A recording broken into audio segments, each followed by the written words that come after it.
Discipline is when you take the battery of willpower and you squirt that extra juice to make up the difference. Your motivation's only getting you so far. Usually it's far enough.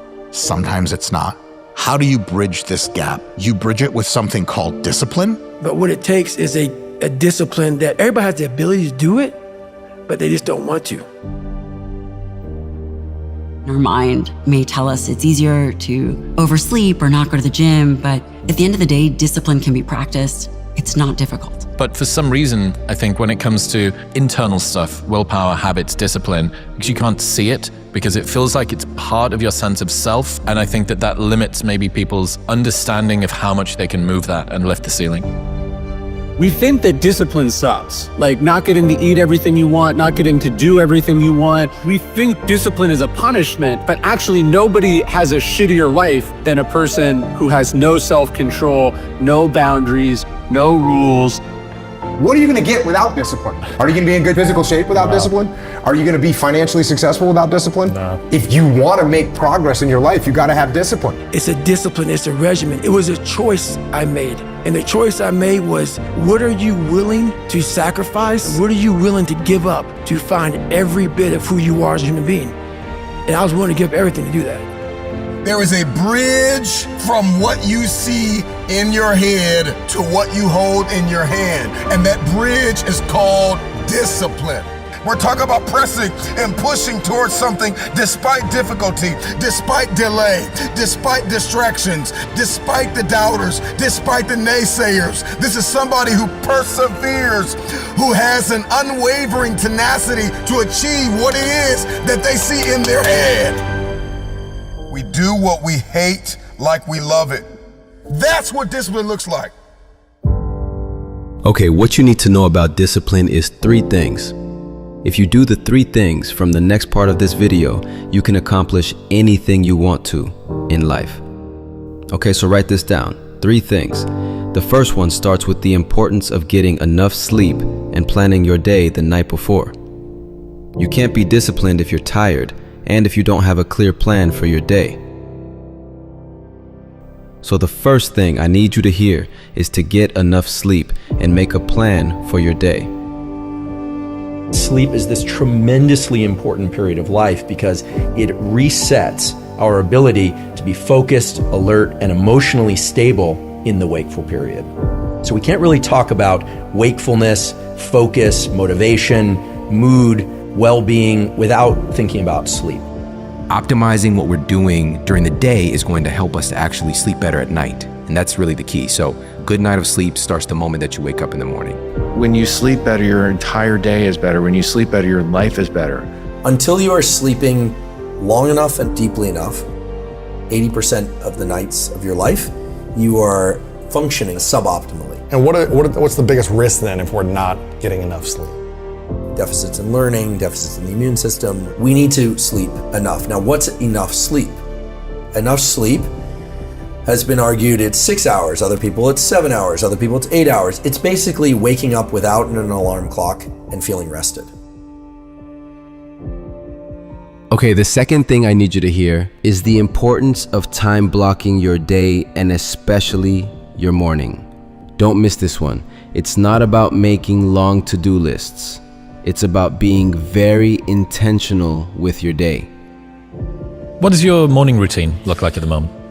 Morning routine is wake up, try and get as much natural light as you can in the morning hours, whenever it is that is for you, especially the first 3 hours after waking.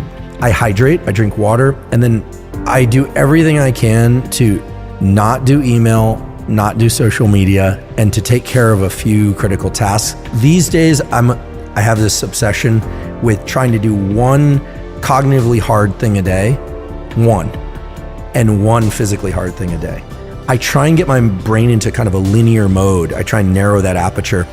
Because if I don't, the distraction that's created by social media and interactions with others can kind of wick out into the rest of the day. So I'm not necessarily trying to finish something in that time, but I try and do something challenging. I experience great pleasure from battling through something mentally challenging. So this is something I observed in myself, which is that from 6 a.m. until noon, my brain is very capable, my body is very capable of doing certain things far more easily than at other times of the 24-hour cycle. So I consider that sort of the first phase of my day. Sometimes I'm up by 6, sometimes it's 7, sometimes it's 8. Usually it's about 6:30. So I consider that one opportunity block. The second opportunity block, because I eat lunch typically around noon, between 1 and 6 p.m. So second opportunity block. And then the third is between 6 p.m. and bedtime, which for me typically is 10:30, but sometimes late. I mean, you have to live. I mean, come on. So what I started to realize is that I can do really focused work in 2, but not 3 of those blocks consistently. I also noticed that if I exercise early in the first block, like between 6 a.m. and before 9 a.m., I have more energy all day long. But if I exercise starting at 9 or starting at 10, so halfway through that block, the second opportunity block is diminished. I'm kind of dragging. Maybe it's related to when I eat, but that wasn't changing when I eat or what I eat. So I'm very aware of the fact that I get sort of 2 opportunities from these 3 blocks. So I do think that people could benefit tremendously, not necessarily by following the schedule that I follow, but by paying attention to their natural cognitive and physical rhythms. You don't have to wake up at 4 a.m., but you do need to block your day and understand when your most productive periods are. Okay, on to the last important piece of advice. Don't miss this one. Okay, here it is. Strive to be an emotionally mature person. And one way of doing that is by forcing yourself to do hard things. Practice discomfort every single day. You say the emotionally immature man seeks out motivation to do something hard one time. The emotionally mature man uses discipline to do something hard 1,000 times. Why is emotional maturity related to motivation and discipline? Because when you have emotional maturity, you realize that some days you're not going to sleep well. Some days you're going to wake up and you've got your schedule and everything's planned out. And whether things go well or not that day, the emotionally mature man will still do what he has to do to stack his wins, to focus on his purpose. Whereas the emotionally immature man will say, well, I didn't sleep well, I had nightmares, so I'll stay in bed. Or it's raining outside, it's cold outside, I don't feel good. You have to stay the course no matter what. And it takes a high level of emotional maturity because your emotions dictate your motion, like what you're gonna do. And so if you have emotional maturity, you're more likely to lean into discipline when things are suboptimal. If you lack emotional maturity, then how you feel determines what you do next, which is very damaging to outcome-driven humans. You need to understand how your brain works. Doing hard things builds your brain and your ability to be disciplined. Most people don't know this, but there's a brain structure called the anterior mid-cingulate cortex. But what's interesting about this brain area is there are now a lot of data showing that when people do something they don't want to do, like add 3 hours of exercise per day or per week, this brain area gets bigger. In many ways, scientists are starting to think of the anterior mid-cingulate cortex not just as one of the seats of willpower, Right. but perhaps actually the seat of the will to live. See, now we're talking. All the data point to the fact that we can build this area up, but that as quickly as we build it up, if we don't continue to invest in things that are hard for us, that we don't want to do, that's the part that feels so Gauguin-esque to me, that we don't want to do. Like if you love the ice bath, I love the ice bath, and you go from 1 minute to 10 minutes, guess what? Your anterior mid-cingulate cortex did not grow. None. But if you hate the cold water, if you're afraid of drowning and you get into water and put your head under and survive, then the anterior mid-cingulate cortex gets bigger. It's that I don't want to do something, but do it anyway. That's right. That grows this area. That's how I've lived my entire life. I don't know anything about that. But people go, man, you have such a strong will. It's something that you build. And if you didn't have that will to carry on, you die. There's some internal drive that you either have or you don't have. And if you have it, you won't quit. And if you don't have it, you're gonna quit. Will you keep going?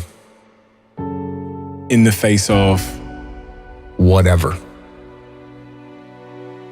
I never thought about quitting. If they told me to get back in the water again, let's go. They told me to put that log on my shoulder, let's go. put the boat on my head, let's go. I didn't care. I wasn't the fastest, I wasn't the strongest, I wasn't the smartest, but I did know that I could work hard. I had to work hard. You're gonna struggle. You're gonna go through some hardship. You're gonna sweat, you're gonna choke, you're gonna get your arm broken. Like, these things are gonna happen. Okay, I'm gonna go forward. I can't get out of this. I'm gonna go forward. I'm not gonna quit, so I'm gonna go forward, bring it on. And I think if there's anything that you learn, it's to keep pushing through things that suck. And I would love to say like, oh, keep pushing through adversity, but this isn't adversity. This is just things that suck. It's one level below adversity. Adversity is when you're having a challenge. This is just something that's gonna suck, and you're gonna have to push through it. But it's like, oh, do you want to do this or not? Which is what I think a lot of it boils down to. Do you actually want to do this or not? But the vast majority of people, they quit, but they don't usually say that. And even in their mind, they probably don't believe it. They probably believe, well, it was my leg, and once my leg was hurting, I knew I was gonna have a hard time on the runs, and since I wasn't gonna be able to make the runs, that's why I quit. But it wasn't really quitting, it was because of my leg. You're talking there about people making excuses. What have you come to learn about the nature of excuses? Your excuses will destroy you and take everything that you ever wanted from you if you let them.